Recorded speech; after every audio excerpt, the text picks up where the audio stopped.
জানিস কি বিদেশে গেলে খাবার দিব, কেউ আব্বা করে রাখতে না।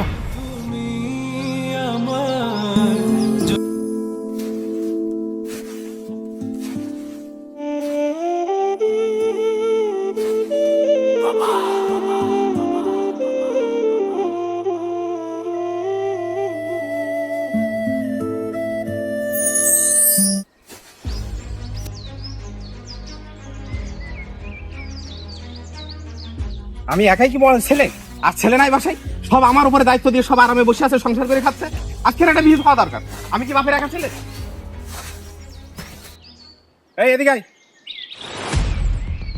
বাড়ি গিয়ে আমি একাই ছেলে। কি হয়েছে ভাই, এত রাগ করতেছো কে?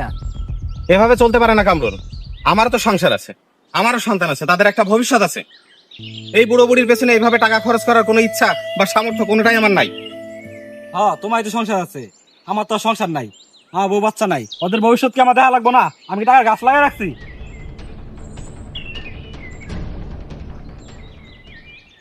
আচ্ছা, আমি কি যেটা ভাবতেছি তুইও কি সেটা ভাবতেছিস?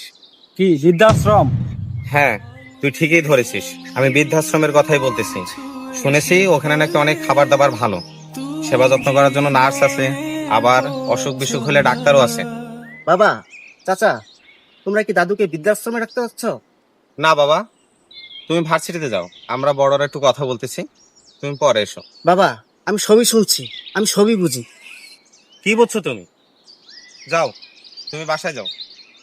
চাচা, বাবা, ঠিক আছে আমি যাচ্ছি। তোমরা যেদিন যাবা সেদিন আমাকে সাথে করে নিয়ে যাইও। তুমি ওখানে যে কি করবা? জায়গাটা তো আমারও চেনা দরকার। তোমরা যখন বুড়া হবে আমারও তো রাখে আসতে হবে তোমাদের।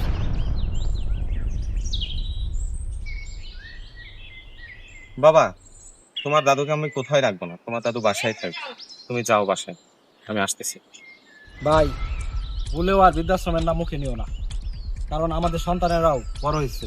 এক কাজ করো, বুড়া বুড়ি রে তুমি 15 দিন খাওয়াও, আর বাকি 15 দিন আমি খাওয়াবো না। কিন্তু আমার একটা শর্ত আছে, বুড়া বুড়ি ওষুধের খরচ এবং বাড়তি খরচের কোনো দায়িত্ব আমি নিতে পারবো না। কি কর তুই? সব বাড়তি খরচ কি আমার উপরে দিবি? সব আমি একাই দেখবো? আমার আর কোনো দায়িত্ব নাই? আমি কয় টাকা বেতন পাই, কয় টাকা ইনকাম করি, এই যে আমার সংসার চালানো লাগে। আমার সন্তান স্কুলে পড়ে, তাদের খরচ আছে, নিজের একটা খরচ আছে। এই সব দিয়ে কি আমার এই এত কিছু দেখা সম্ভব?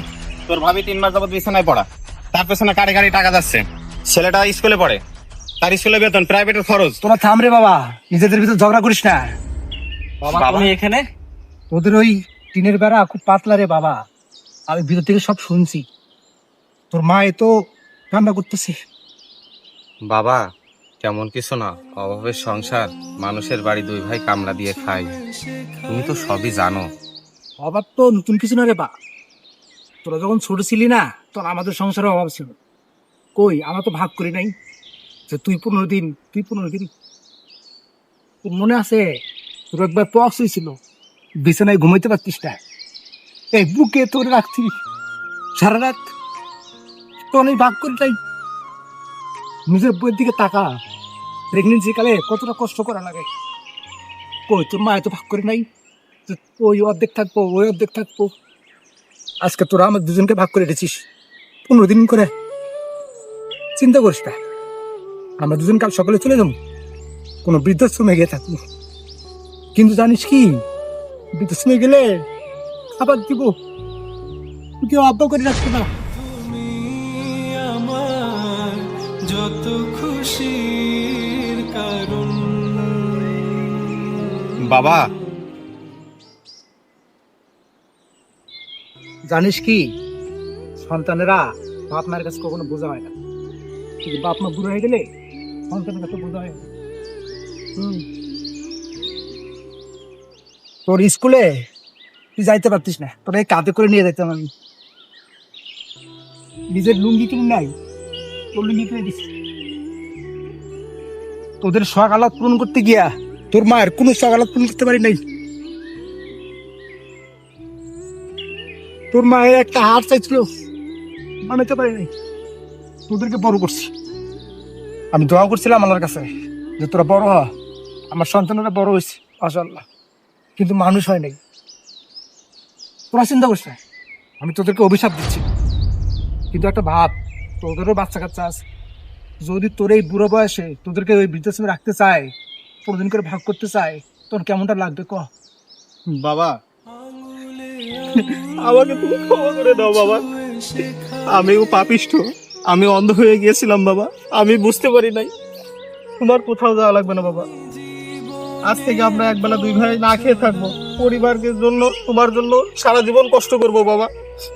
তোমার 15 দিন কোনো ভাগের নাই, তুমি আমার ঘরেই খাবা, তুমি তার ঘরে খাবা, তোমার যখন ইচ্ছে তুমি তখন সেই ঘরেই খাবা বাবা। আমি রক্ত বেঁচে হলেও বাবা তোমার কোনোদিন কোনো অভাব বুঝতে দেবো না বাবা। তুমি আমার জন্য যা করছো বাবা, আমি ভুলে গেছিলাম বাবা, আমাকে ক্ষমা করে দাও, তুমি আমাকে ক্ষমা করে দাও বাবা। আমারও মনে গেছে, আমাকে তুমি মাফ করে দাও, আমরা ভুল করে ফেলেছি বাবা, আমাকে মাফ করে দাও তুমি। যত খুশির কারণ বাপ মা সন্তান করে রাখতে পারে রে, বাপ মায়ের সন্তান রাখতে পারে না, তোরা একসাথে আসিস, এটা তো আমার বড় সম্পদ। অভাব তো চিরকালে না রে বাপ, পরিবারের টানতে চিরকালে।